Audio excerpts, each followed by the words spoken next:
Hey everyone, and welcome to my channel. My name is Taylor Hazelton, and today I'll be going over how I price my books for Amazon at KDP.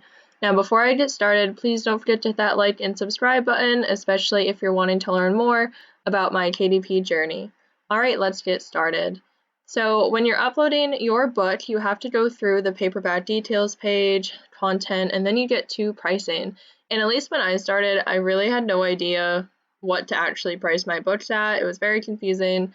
I watched a lot of YouTube videos and then I kind of just winged it for a while. But now I have a pretty good process in place. At least I think it's pretty good and it works for me.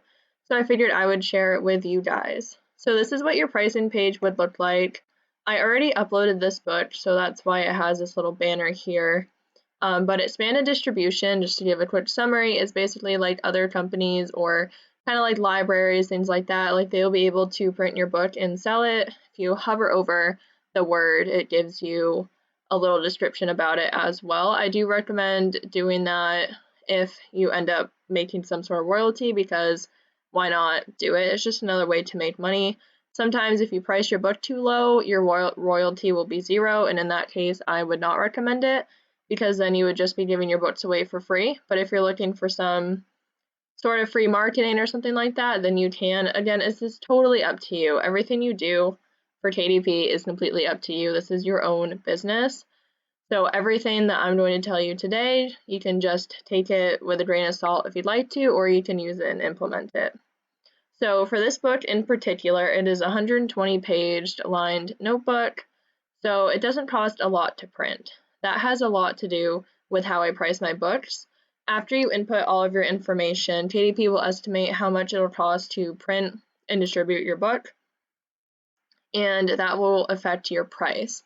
If you see up here, it says a minimum and maximum, so that's how much you have to price your book at, like within those two categories. If you price it less than the minimum, then KDP won't allow you to do it because they don't think they'll make enough profit off of it, or they might actually lose profit. And if you do it too high, well, I'm not really sure who would buy a notebook for more than $250, but maybe there are people out there. But regardless, it won't let you do it. And I tend to usually price in the Amazon.com, located in the US, but I will also go down the line and make sure I'm making a royalty in at least every single country. So for this notebook, I have it listed right now for $5.99. I'm making a royalty of $1.30. So I personally like to make at least $1 royalty, as close to $2 as I can. I don't like to go lower than $1 unless I feel like I really can't price it higher. I know that sometimes we think that pricing it lower will get us more sales, but that doesn't necessarily mean we will.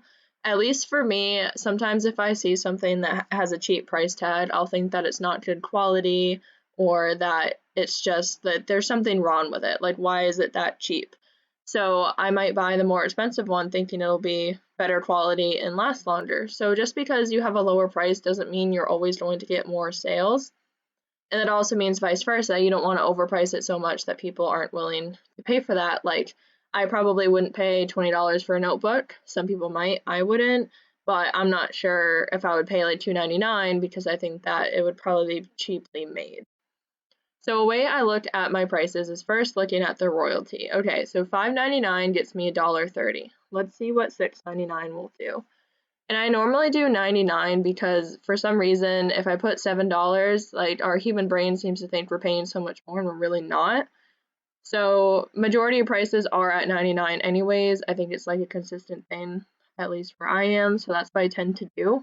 On certain occasions, I will do 49 or 29 for the cents.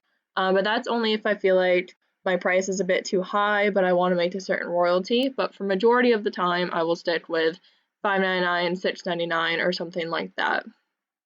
So $6.99, as you can see, jumped my royalty up to $1.90, and it also auto-populates every other country, which is great, so you can see what you're making. I don't know all of the conversions, so I make sure I'm at least making some sort of profit. If you haven't published your book already, or it meets all their requirements, you will see the expanded distribution will also have royalties listed. Like I said, I already uploaded this book, so it's not listed there, but it would most likely be like 11 cents or 15 cents. It's usually not much money, or it'll be zero. I don't always select it. the main point of this video is going over your basic price. I can always do another video if you guys would like, if you want more information on that. So next I'm going to go to Amazon, and I'm going to look at the prices of my competitors. So let's just use unicorn composition notebook as an example. So I'm going to search it, and then I'm going to look at the top results, the books that are making a lot of money. I want to make sure they are KDP books too. I will look at ones that aren't KDP books, but I like to kind of go off of similar competition, as if it's a giant company, then their printing prices and everything are probably going to be a lot different. So these books up here, looks like we got $6.95, $6.99. This one's really cheap, $4.98, $3.89. And these are independently published. So that's a bit of a big difference. I'll scroll down some more. We got $5.98, $7.97, $6.95, $5.99. So it looks like majority of them are between $5.99 and $6.99. So I can scroll down a bit more. There are some ones that are pretty low, but again, we have that minimum to follow. And honestly, like, you did put in the work and time and effort, and your work is worth something. So price your books at what you think they're worth, as well as what you think people will pay for. You don't want to always lowball yourself and end up making 10 cents per book, because in order to make $1, if you're only making 10 cents, that takes 10 sales. Where if you're pricing them at $1, then for 10 sales you're making $10. And sometimes people will pay more. You can kind of like go around with it and put in different numbers and see what they say. Personally, I've had multiple sales where my books are priced at $7.99, and I thought that was too high, and I was like, people aren't going to pay for this, and I've been making sales off of them. So people will pay for it if you have a good quality cover, good quality interior, and you're not way out in the left field between all of your competitors. Now, every book or whatever you're trading is going to be different. Your prices are going to be different. So let me look up here, and I'm going to do food and symptom log. There, fix my spelling there. And so you just want to look up the main topic or category of your book and just compare to your competitors. And I always try to stay within $1 or $2 of everybody, whether that's up or down or however it is, as long as I'm within the range of the best sellers within the category I'm going into. And I think you have a good chance. If people really want your book, they're not going to be debating over $1 or $2 if they're going to buy it or not. If they love it, then they're going to love it and they'll buy it. If it was like $10 more, they might not. But $1 or $2, usually people aren't going to be swayed one way or another. So these are $6.79, $6.98, $6.99, $6.99, $7.99. So again, these are pretty similar. They're a little more expensive than the notebooks, so I might price $7.99 for this. But this is honestly the most simple way I price my books. It's just so easy to Google this or Amazon.com this and look and figure out what my competitors are doing. You can obviously do what you would like if you want to start lower and see how it's going and increase them. When I first started out, or even recently, sometimes I'll upload some books that are similar and I'll price them all differently and see which one seems to sell. Sometimes you can't always go off of that because your covers are different, but you can just mess around with this. After you upload your book, you can always go back and edit your price. So it's not like it's set in stone. It's not like you can never change it again. You can edit your price anytime after your book has been published or while you're editing it. So you can just play around with this, see what works best for you. I really hope this was helpful. I encourage you to make sure you are getting a royalty on every single column. As you can see, when I change the Amazon.com one, it auto-populates the rest of them.